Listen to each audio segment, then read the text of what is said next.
Ya pemirsa, kita awali Sindo Today dari Kabupaten Lamongan, Jawa Timur. Sebuah kapal motor nelayan ludes terbakar saat bersandar di dermaga pelabuhan perikanan Nusantara Brondong. Api menghanguskan bagian mesin dan peralatan kapal dengan kerugian material ditaksir mencapai miliaran rupiah.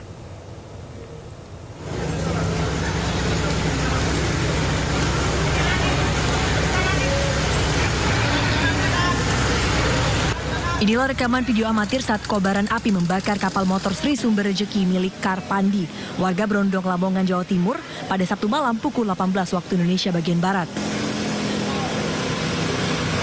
Peristiwa terjadi sesaat setelah kapal berukuran 28 GT ini merapat ke dermaga pelabuhan.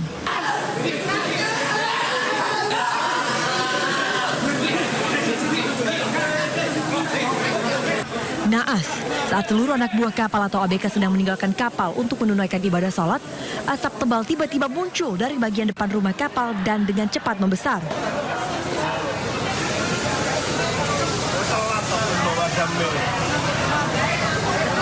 Petugas pemadam kebakaran yang tiba di lokasi langsung berupaya melakukan pemadaman bersama personil Satpol Airut, Polres Lamongan, dan nelayan sekitar.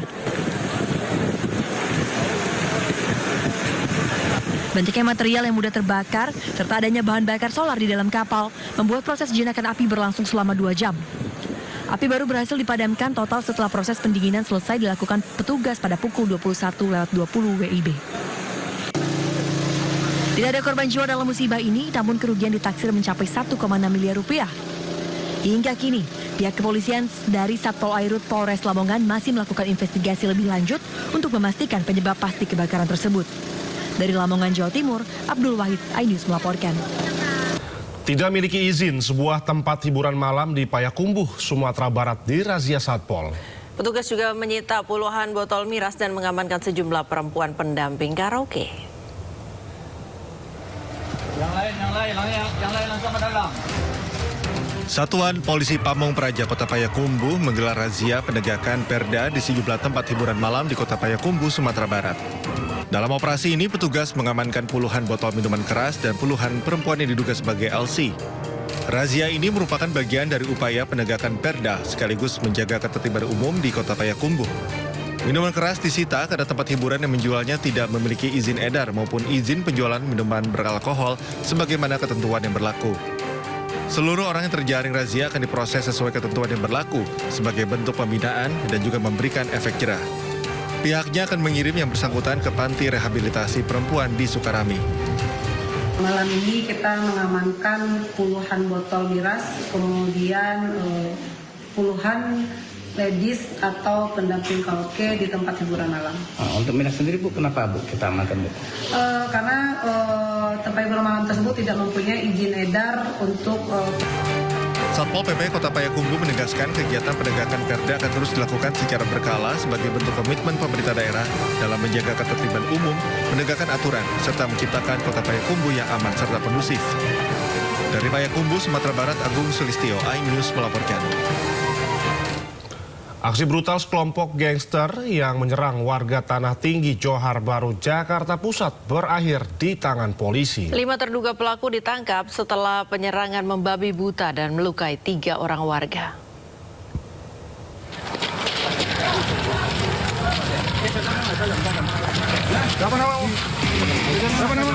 Suasana di bantaran rel Kemayoran mendadak heboh saat tim Reskrim Polsek Johar Baru menyergap sejumlah pemuda yang diduga terlibat dalam aksi gangster. Tanpa perlawanan, petugas menangkap 2 pelaku dan menemukan 2 bilah senjata tajam yang disembunyikan di balik rimbun dedaunan. Dari pengembangan kasus, 3 pelaku lain juga dibekuk di lokasi berbeda, 2 diantaranya di bawah umur. Kelima pelaku diduga terlibat dalam penyerangan terhadap warga Tanah Tinggi pada dini hari yang menyebabkan 3 orang luka parah. Ironisnya, aksi kekerasan ini diduga dilakukan hanya demi mencari pengakuan di media sosial. Ini kelompok gangster. Kalau menurut pengakuan ataupun hasil dari interogasi kami kepada para tersangka ini, mereka memang sengaja untuk mencari, mutar-mutar dulu di wilayah, sweeping, ada warga ataupun anak-anak muda yang sedang nongkrong, mereka akan langsung serang. Beranan kamu bacok. Selain menyita 2 bilah senjata tajam dan 2 unit sepeda motor, polisi juga terus memburu sejumlah pelaku lainnya. Dari Jakarta, Rani Sanjaya, iNews melaporkan. Turnamen sepak bola antar kampung Kades Cup 4 se-Jawa Timur di Jember berujung ricuh. Wasit dikejar hingga dikeroyok ratusan penonton setelah keputusannya dianggap tidak adil.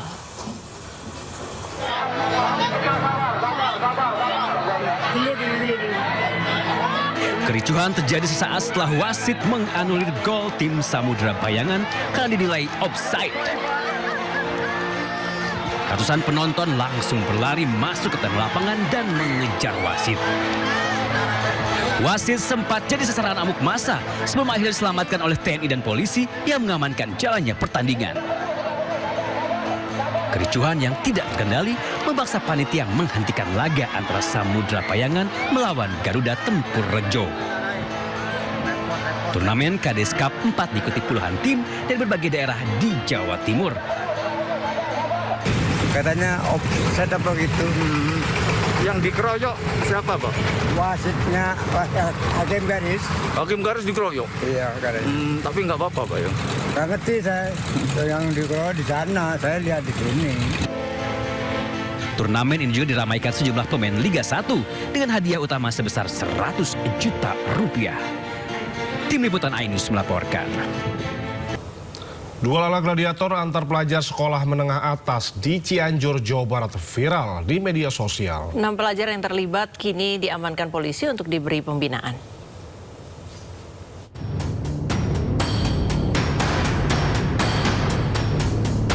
Viral di media sosial rekaman video amatir salah seorang pelajar yang tengah menyaksikan duel ala gladiator antara pelajar SMA 2 sekolah yang berbeda di kawasan hutan yang jauh dari pemukiman warga di Cibeber, Cianjur, Jawa Barat. Para pelajar berduel layaknya gladiator 1 lawan 1 dan saling balas melayangkan pukulan. Aksi tersebut berawal dari saling tantang di media sosial hingga keduanya sepakat berduel. Polisi pun langsung bergerak dan mengamankan 6 pelajar yang terlibat dalam aksi duel dalam video tersebut. Salah seorang pelajar berstatus sudah lulus dari sekolah.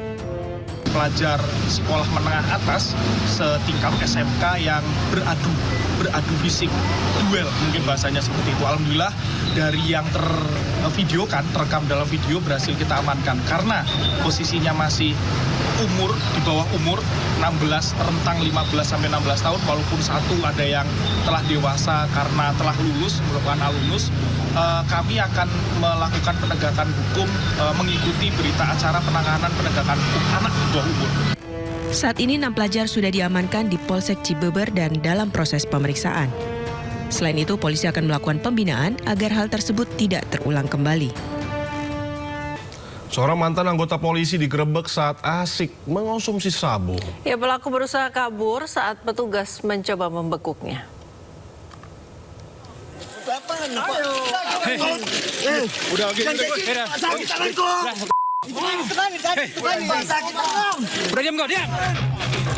Inilah video saat mantan anggota polisi Yogi Sembiring bersama rekannya Ramadhani berusaha kabur saat petugas menggerebek sebuah rumah kosong di Jalan Maninjau, Kelurahan Padang Merbau, tempat keduanya sedang asik berpesta sabu. Pelaku berusaha kabur dengan memberontak saat petugas menangkapnya. Usai tertangkap, keduanya dibawa kembali ke lokasi penggerebekan untuk mencari barang bukti. Saat pencarian barang bukti, orang tua pelaku yang mengetahui anaknya ditangkap petugas langsung menangis histeris.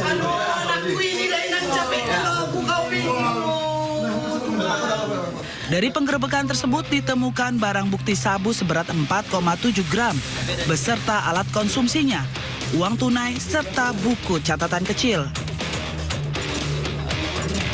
Guna mempertanggungjawabkan perbuatannya, kedua pelaku berada di rumah tahanan Polres Tebing Tinggi. Nggak ngancam aku, sedikit pun nggak ada ngancam aku, Pak. Seorang dokter umum di salah satu rumah sakit swasta tewas diduga akibat intimidasi 3 oknum DPRD. Hasil tes kejiwaan, korban mengalami stres tingkat tinggi. maaf Pak. Dia tidak nikah, Mama.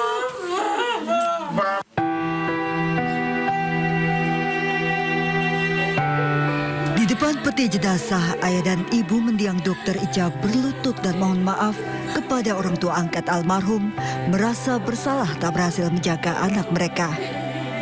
Dr. Ica memilih mengakhiri hidupnya diduga akibat stres berat usai mendapatkan dugaan intimidasi dari 3 oknum anggota DPRD Timur Tengah Utara.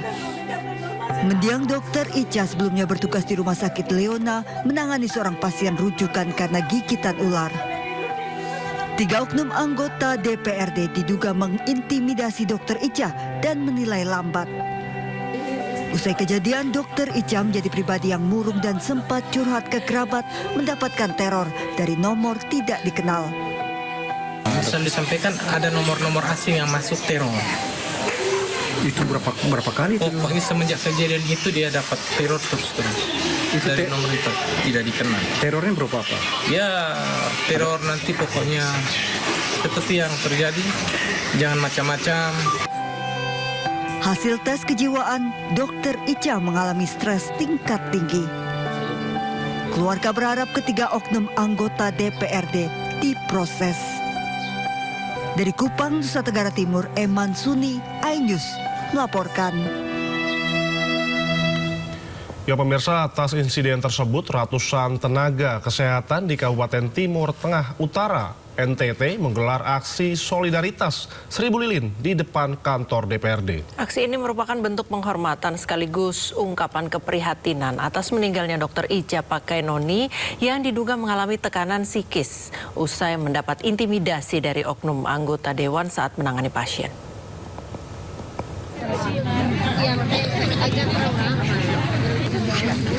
Ratusan tenaga kesehatan dari berbagai organisasi profesi berkumpul di depan kantor Dewan Perwakilan Rakyat Daerah Timur Tengah Utara (NTT) pada Minggu sore.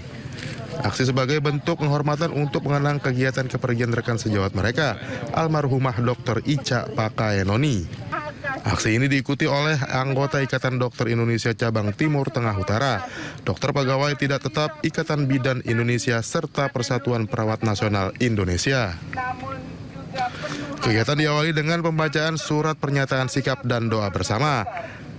Kemudian dilanjutkan dengan menyalakan 1000 lilin, penyampaian orasi, dan diakhiri dengan pembunyian sirine dari 3 unit ambulans, simbol duka cita yang mendalam. Solidaritas kami dokter PPU dari kelompok komisioner DPP dan bekerja di sini. Aksi ini untuk mengenang kepergian beliau dan termasuk prihatin atas kejadiannya. Dr. Ica Pakaenoni diduga mengalami tekanan psikis berat setelah mendapat intimidasi dari beberapa oknum anggota DPRD Timur Tengah Utara. Intimidasi terjadi saat almarhumah menangani seseorang pasien korban gigitan ular yang disebut-sebut masih memiliki hubungan keluarga dengan salah satu anggota DPRD Timur Tengah Utara. Kasus dugaan intimidasi ini kini menjadi perhatian dan memicu gelombang dukungan bagi tenaga medis agar mendapat perlindungan saat bertugas. Dari Timur Tengah Utara NTT, Sefnat Besi, iNews melaporkan.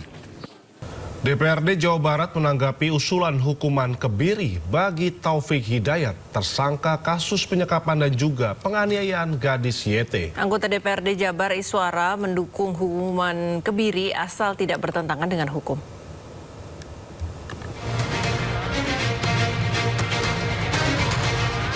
Taufik Hidayat, tersangka penganiayaan dan penyekapan gadis YT, melancarkan aksinya tersebut di sejumlah lokasi berbeda. Kapolda Jabar Irjen Rudi Setiawan menyebut terdapat 4 kos yang menjadi lokasi waktu terjadinya pidana tersebut. Korban mengalami sejumlah kekerasan selama kurun waktu tersebut, mulai dari pelaku melukai badan korban dengan bara rokok, memukul kepala dengan tangan kosong, memukul wajah, kepala, mulut, dan telinga menggunakan helm. Korban juga mendapatkan kekerasan di bagian lutut. Pelaku melukai korban menggunakan benda tajam sehingga menyebabkan kesulitan berjalan. Wakil Ketua DPRD Jawa Barat Iswara mendukung hukuman kebiri kepada pelaku asalkan tidak bertentangan dengan hukum. Saya pikir usulan yang disampaikan oleh rekan anggota DPRD itu sah-sah saja ya. dan biarkan nanti pemerintah yang akan menilainya. Karena tentunya aturan itu dibuat tidak boleh bertentangan dengan aturan hukum yang ada di atasnya. Kita lihat peraturan pemerintahnya, kita lihat undang-undangnya, bahkan kita lihat juga aturan internasionalnya ya terkait dengan HAM dan seterusnya. Secara pribadi saya mendukung, tapi tentunya prosesnya ada mekanismenya dan tentunya tidak boleh bertentangan dengan hukum yang ada di atasnya. Sementara Kejaksaan Tinggi Jawa Barat telah menerima surat pemberitahuan dimulainya penyidikan dari penyidik Polda Jawa Barat dan telah menunjuk 9 jaksa untuk menangani perkara tersebut. Dari Bandung, Jawa Barat, Ervan David Anyus melaporkan. 3 karyawan percetakan melaporkan dugaan penyekapan serta penganiayaan ke polisi. Ketiganya mengaku menjadi korban kekerasan saat bekerja. Didampingi kuasa hukum, ketiga korban datang ke kantor polisi untuk menyerahkan laporan serta sejumlah bukti yang dimiliki. Mereka mengaku mengalami kekerasan fisik dan psikis saat bekerja di sebuah usaha percetakan. Selain meminta laporan ditindaklanjuti, para korban berharap polisi dapat mengusut tuntas dugaan tindak pidana tersebut. Dari pimpinan sempat memukul bagian punggung saya menggunakan penggaris besi panjang. Nah itu beliau ngiranya saya memberikan keterangan palsu. Sedangkan itu sudah saya memberikan keterangan dengan yang sejujur-jujurnya. Apa adanya yang udah saya ucapin itu sejujur-jujurnya yang saya udah kasih ke beliau. Nah lalu sempat juga ada pemukulan kembali di hari berikutnya menggunakan penggaris besi yang pendek itu ke belakang punggung saya. Nah si pelaku ini ngiranya saya tidur. Nah padahal saya nggak tidur, posisi saya tuh miring kayak celentang gitu. Nah itu udah mulai melakukan penyiksaan. Nah udah gitu sempat mau dibawa ke rumah saya, itu tangan saya diikat pakai kabel tis ke belakang. Membebaskan terlebih dahulu sambil menunggu pihak kepolisian untuk membuka kunci ya, membuka kunci yang itu sangat kuat, itu seperti cakram. Selepas itu kami membuat laporan kepolisian. Laporan kepolisian yang pertama adalah bapaknya Adit melaporkan. Pas dilaporkan, para pelaku ini tidak hadir semuanya.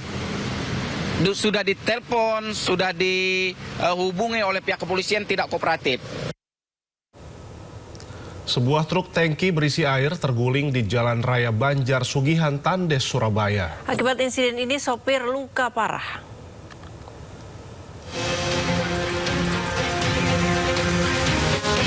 Dengan menggunakan mobil derek, petugas Dinas Pemadam Kebakaran dan Penyelamatan Kota Surabaya mengevakuasi truk tangki yang terguling di Jalan Banjar Sugihan Tandes, Surabaya. Sebelumnya, truk yang dikemudikan warga Kepanjen Malang ini sempat menabrak pohon masuk ke jalur berlawanan dan terguling. Pengemudi yang terluka parah akibat terjepit di kabin langsung dilarikan ke Rumah Sakit Bayangkara, Surabaya. Truk tangki air di Jalan Banjar Sugihan terguling. Informasinya karena pengemudinya mengantuk, jadi kami menggunakan alat kendaraan unit ADR. Petugas menghimbau pengendara agar beristirahat jika mengantuk saat berkendara untuk mencegah kecelakaan serupa. Dari Surabaya, Jawa Timur, Nur Safe, iNews melaporkan.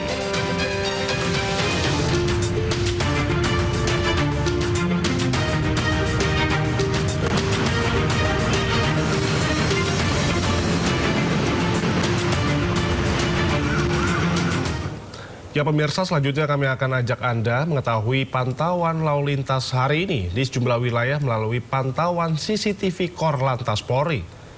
Kita akan bergabung dengan Brigadir Sarah di studio NTMC Polri.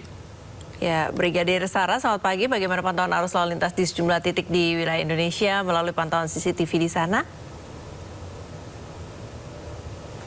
Baik, terima kasih Priska dan juga Indra, serta selamat pagi pemirsa. Mari kita update informasi arus lalu lintas pada pagi hari ini. Dan untuk pantauan arus lalu lintas yang pertama dari kawasan JPO Tebet, Jakarta Selatan. Di mana situasi arus lalu lintas pada pagi hari ini dari jalur arteri dari arah Semanggi akan mengarah ke Cawang dalam keadaan ramai lancar, namun peningkatan volume kendaraan sudah terlihat dari arah sebaliknya, dari arah Cawang yang akan mengarah ke Semanggi. Memasuki jam berangkat aktivitas perkantoran hingga pukul 10 pada pagi hari nanti, kami menghimbau bagi Anda yang berkendara untuk tetap waspada dengan tetap menjaga batas aman kecepatan kendaraan Anda dan tidak melawan arus untuk keamanan keselamatan diri Anda ataupun pengendara jalan lainnya. Dan yang kedua, kita bergeser ke kawasan JPO Senayan Barat, di mana situasi arus lalu lintas pada pagi hari ini dari Gatot Subroto yang akan mengarah ke Selipi juga dalam keadaan kondusif ramai, dan dari arah Semanggi akan mengarah ke Kuningan ataupun Cawang juga dalam keadaan ramai lancar pada pagi hari ini. Para pengendara ini dapat memacu kendaraannya dengan kecepatan berkisar 35 km per jam, dan kami menghimbau bagi Anda yang akan melintasi kawasan ini untuk tidak menerobos jalur Transjakarta. Patuhi rambu lalu lintas untuk keselamatan diri Anda ataupun pengendara jalan lainnya. Dan yang ketiga, kita bergeser ke kawasan Pospol Karanganyar, Kebumen. Situasi arus lalu lintas pada pagi hari ini dari arah Gombong yang akan mengarah ke Serueng dalam keadaan relatif normal, ataupun dari arah sebaliknya dari arah Serueng yang akan mengarah ke Gombong juga dalam keadaan kondusif lancar. Jaga batas aman kecepatan kendaraan Anda dan juga harap berhati-hati mematuhi rambu lalu lintas dikarenakan juga pada daerah ini terdapat perlintasan kereta api yang perlu Anda antisipasi. Dan yang terakhir, kita pantau dari kawasan Simpang Jimbaran, Nusa Dua, Bali. Situasi arus lalu lintas pada pagi hari ini dari Airport Nugrah Rai akan mengarah ke Nusa Dua dalam keadaan ramai, terdapat antrian kendaraan pada traffic light-nya. Dan dari arah Nusa Dua akan mengarah ke Jimbaran juga dalam keadaan kondusif ramai.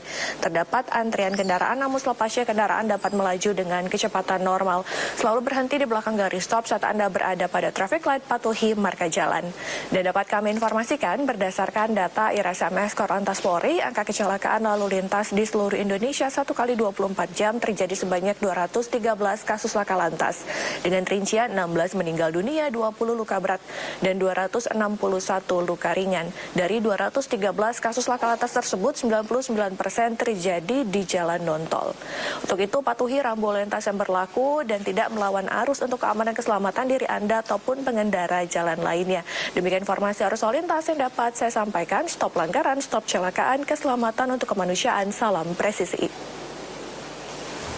Terima kasih Brigadir Sarah melaporkan dari studio NTMC Polri Jakarta. Selamat bertugas kembali dan salam presisi.